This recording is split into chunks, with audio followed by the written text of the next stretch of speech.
Hey guys, welcome back to the Hillside Garden. It is late May and I thought I'd do an update on my magnolia seeds that I tried to grow from seed. What you guys see here is the only 3 survivors. I had back up a little bit. Of the about 10 seeds I planted, 5 sprouted, so that's about the normal germination rate, what I did some research on, about 50%. And of the 5, 1 halfway emerged from the shell and kind of rotted off, so that's natural. That's going to happen. And the 4th one, I wish I would have got some film of this.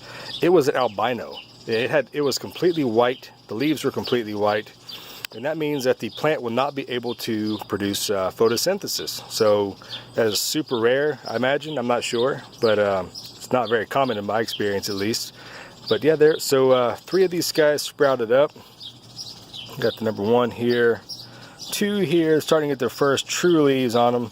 Right there, and these guys are taking their time. It's probably been about a month since they germinated, but you know, this magnolia tree can outlive you and probably your grandchildren if you take care of it and set it up right. These guys, I've read some did some research, can live 300 to 400 years, maybe even longer.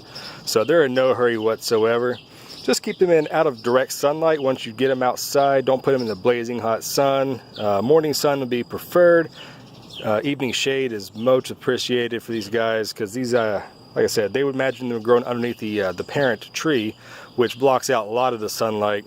If you've ever seen a Magnolia grandiflora or just the typical southern magnolia, probably what you've heard about it. You know, the big glossy leaves, giant tree, very showy landscaping piece. So yeah, any seedling growing underneath, what you're trying to do is recreate the natural environment that they'd be growing in. Very moist, damp. They get a little bit of sunlight, filtered sunlight, but never the bright sun. They're not going to handle that well. They'll wilt and die. So yeah, after I took these out of the cold stratification, it took about, 6 weeks maybe, before they finally decided to start sprouting up.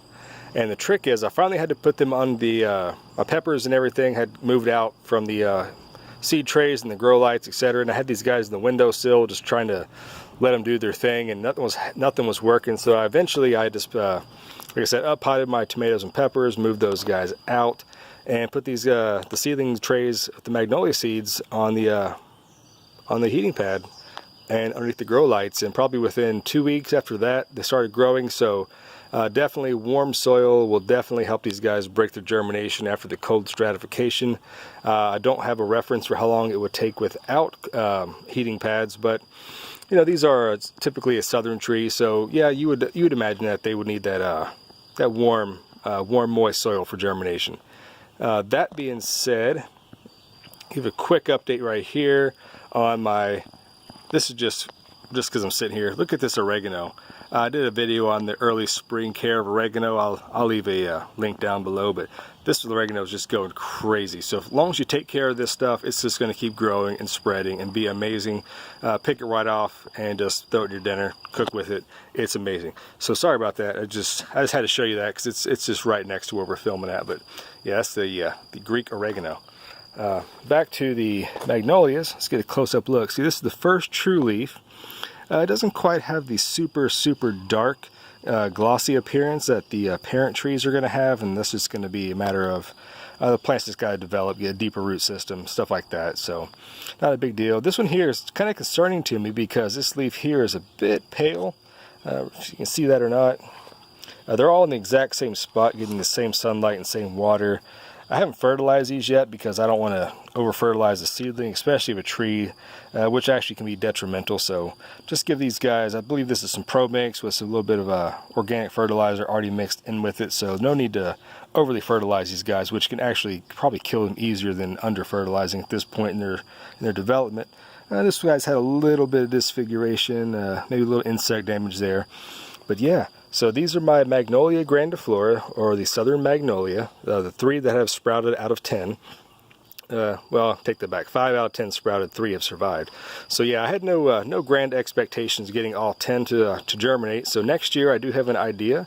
I will be gathering many more seeds and doing several experiments with germination practices, cold stratification.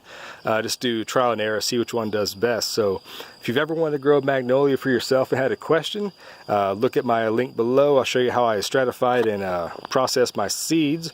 to get them to this point. So yeah, I'll wait till these guys get a little bit bigger, probably towards the end of summer into fall. We'll see how much growth you can expect to get, at least in my climate, my growing conditions. This is at the edge of zone 7, zone 6, so right in the transition zone. So it's a little bit high for the Magnolias range, so I don't expect it to grow too fast, but all around my neighborhood there are gigantic magnolia trees, so I know it can happen.